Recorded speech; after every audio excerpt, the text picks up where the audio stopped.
ہے، وہ مرد آہن ہے، وہ ڈٹا ہوا ہے، وہ کہتا ہے کہ نہ میں ڈیل کروں گا، نہ میں ان چوروں لٹیروں کی طرح ملک چھوڑ کر جاؤں گا، میرا مرنا جینا اسی دھرتی میں ہے، میں عوام کو حقیقی آزادی دلا کے رہوں گا، بھلے مجھے سارے پاکستان کی جیلیں پہ رہیں۔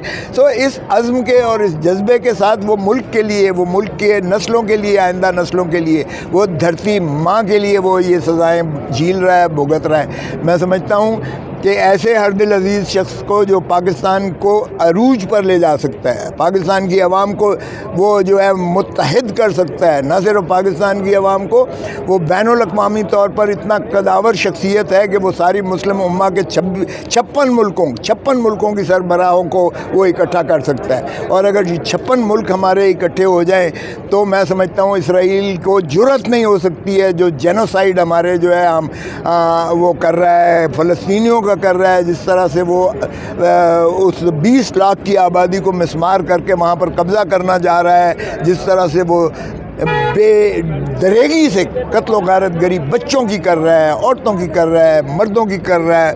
یہ شرم آنی چاہیے۔ میں سمجھتا ہوں مسلم امہ ساری کو یہ غیرت پکڑنی چاہیے، اور یہ سب سے بڑا ایشو ہے جسے میں سمجھتا ہوں یہ قتل و غارت گری کو روکنے کے لیے مسلم امہ کو اکٹھا ہونا پڑے گا، یکجا ہونا پڑے گا، متحد ہونا پڑے گا، وگرنہ وہ باری باری کر کے وہ ایک ایک کر کے اس طرح سے منہدم کریں گے ہمارے مسلم۔ لطیف کھوسہ صاحب یہ بتائیے گا، کل ہی ہمیں پتہ چلا ہے کہ اپوزیشن گرینڈ الائنس کے جو صدر ہیں محمود اچکزئی صاحب نے کہا ہے کہ یہ 14 اگست تھا، آپ لوگ چھتوں پہ چڑھیں گے، ایک جھنڈا بنائیں گے، اس کے اوپر لکھیں گے یہ حکومت چور ہے، بس آپ نے چھت پہ چڑھنا اور لوگوں کو آواز دینی ہے یہ حکومت چور ہے۔ تو آپ یہ طریقہ اپنا رہے ہیں، کوئی جھنڈا بنوایا ہے، چھت پہ کل چڑھیں گے، چور چور کے نعرے لگائیں گے اپنی چھت پہ کھڑے ہو کے؟ دیکھیں ہمارا بڑا واضح ہے، ہم ایک ہاتھ میں پاکستان کا جھنڈا لیں گے، ایک ہاتھ میں ہم پاکستان تحریک انصاف کا جھنڈا لیں گے۔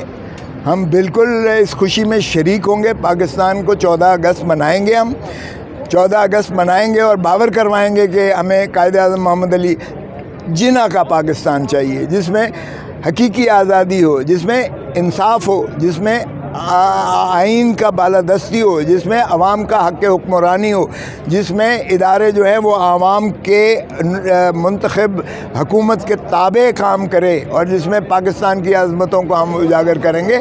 تو اس لیے ایسا کوئی بات نہیں ہے کہ ہم کوئی احتجاج کرنے جا رہے ہیں۔ ہم پاکستان کو ایک اسلامی فلاحی اور مملکت دیکھنا چاہتے ہیں عروج پر۔ میں نے سر اسلامی فلاحی اپوزیشن لیڈر چاہیے۔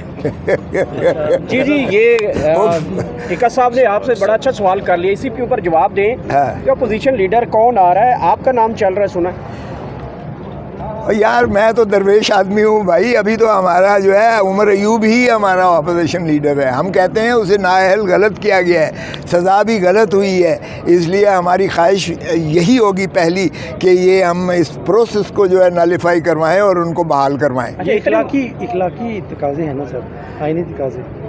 اچھا اخلاقی کس آئین کی بات کرتے ہو یار؟ کس اخلاق کی بات کرتے ہو؟ اس اسمبلی کو اور اس جو فسطائیت ہے ان کو اخلاق کا کوئی پتہ بھی ہے؟ جو کہتے تھے ووٹ کو عزت دو، کیا یہ ووٹ کو عزت دے کے حکومت میں آئے ہیں؟ اور جو کہتا تھا کہ کوئی حیا ہوتی ہے، کوئی شرم ہوتی ہے، کیا وہ حیا اور شرم جو ہے اب ختم ہو گئی؟ آپ جو ہے اس سے ہارنے کے بعد آپ ماشاءاللہ دبنگ وزیر بن کے بیٹھے ہوئے ہو۔ تو میں اس لیے اخلاقیات کا بات نہ کریں۔ اخلاقی درسیں تب ہوتی ہیں جب آپ آئین پر عمل کریں، جب آپ قانون پر عمل داری کریں، اور جب آپ یقینی بنائیں۔ دیکھیں جو آبجیکٹیو ریزولوشنز تھا جو آرٹیکل 2A میں آپ نے منضبط کیا ہے آئین کے، اور آرٹیکل 7 اور آرٹیکل 5 کو دیکھیں تو یہ جو ہے، اس لیے جو میں نے کہا اسلامی فلاحی مملکت جو ہے اس کا تصور آئین میں دیا ہوا ہے، اور آئین میں یہ باقی سارے سروسز ہیں۔ فوج سروس ہے، یہ عوام کے تابع ہے۔ عدلیہ سروس ہے جو رینڈر کرتی ہے، انصاف فراہم کرتی ہے، لیکن حق حکمرانی جو ہے وہ عوام کو میسر ہے، اور ریاست جو ہے وہ عوام ہے۔ کھوسہ صاحب شیر افضل مروت صاحب کی پارٹی میں واپسی کے بارے میں کیا کہیں گے؟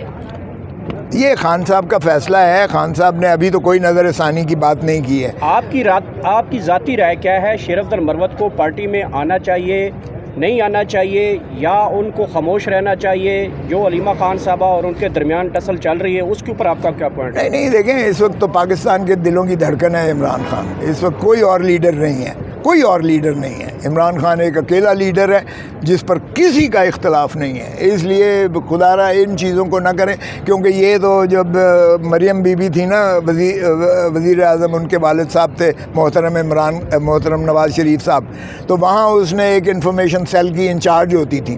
آپ کو یاد ہوگا ڈان لیک آیا تھا، تو وہاں بھی وہ جو ہے ماشاءاللہ افواہوں کی فیکٹری اس نے بنائی ہوئی تھی. اور اب بھی مسلم لیگ نون افواہوں کی فیکٹری پر چلتی ہے. اس کا اب ایک ہی کام ہے کہ عمران خان کے خلاف روز ہر عرضہ گوئی کرنا، عمران خان کی پارٹی کے خلاف روز افواہیں اڑا کے کہنا کہ جی انتشار ہے وغیرہ. کوئی انتشار نہیں ہے، کوئی اختلاف نہیں ہے. یہ اندرونی معاملات ہوتے ہیں. کسی پر ڈسپلنری کارروائی کرنا نہ کرنا یہ پارٹی کا جو ہے اندرونی مسئلہ ہوتا ہے. اس کو کس کو معافی ملتی ہے، کس کو نہیں ملتی ہے، کس نے غلطی کی ہے نہیں کی ہے، زیادتی ہے، یہ پارٹی کا اندرونی مسئلہ. اس پہ میں کوئی کامنٹ نہیں کروں گا. لطیف حسین صاحب، لاسٹ کویشچن لے لیجئے گا کہ تھوڑا آپ نے ظاہر ہے پاکستان کی سیاست دیکھی ہے، تاریخ آپ جانتے ہیں. جب 2014 کا دھرنا تھا تو شام کو خان صاحب کھڑے ہوتے تھے اور انگلی کھڑی کر کے یہ کہتے تھے کہ جی ریفری کا فیصلہ کل تک آ جائے گا، پرسوں تک آ جائے گا. آج اسی ریفری سے پی ٹی آئی کو بھی شکوہ ہے. تو آپ کیا سمجھتے ہیں کہ پی ٹی آئی سے وہ غلطیاں ہوئیں؟ یار وہ تو اسد کیسر نے کہہ دیا، وہ قوم سے معافی مانگ لی کہ ہماری غلطی تھی جو ہم نے ایکسٹینشن باجوہ کے لیے کیا تھا. میں اس وقت ہمارا پیپلز پارٹی میں تھا.